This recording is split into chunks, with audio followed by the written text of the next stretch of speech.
All right, this is a General Motors truck from 1995, and I'm looking at the air conditioning system. So my air conditioning was not working, and what I determined was that the clutch was not turning on the front of the air conditioning compressor. So this part of it, when the engine's on, if you can see this plate standing still, then the clutch is not engaged, and if this middle part is spinning, then your air conditioning is turned on. This electrical wire activates a clutch that locks this pulley into action and then spins your compressor and pumps your fluid. You can test the amount of coolant or refrigerant in your air conditioning system by hooking on to the connector on the big pipe. There's usually a small pipe and a big pipe, and the big pipe is where you want to check the pressure with the air conditioning turned on to maximum. I bought one of these gauges when I bought a air conditioning kit, and you can use it as a pressure gauge to determine whether or not you need to buy more coolant.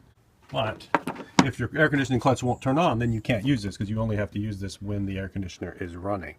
So what I've done is you can go into your fuse box and you can find the air conditioning relay and remove it and then hot wire it with a paper clip to turn the air conditioning clutch on and get it spinning. And then you can see if the air conditioning blows cold inside the vehicle, and you can do a electrical test on the clutch activator assembly here.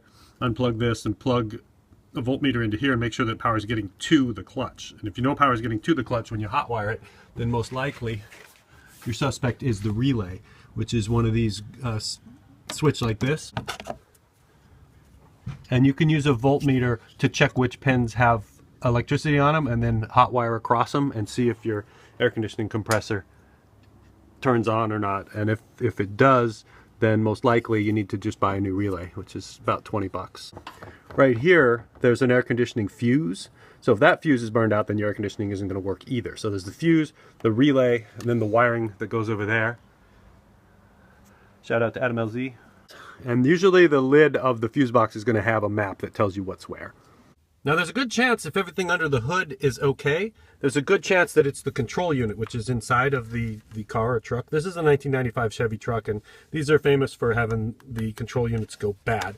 You can see it's not just a bunch of switches, it's got a brain in it, and if the brain goes bad and rebels against you, then you got to replace it.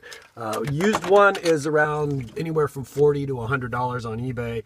I found one that's brand new on Amazon for $100, and so you want to of course get the exact model number to fit your car and then buy one. I would recommend a new one because the used one is just going to go out pretty soon. These tend to go out after 10 or 20 years, so if you buy a used one, you'll probably be doing it again in a year if it even works when you get it.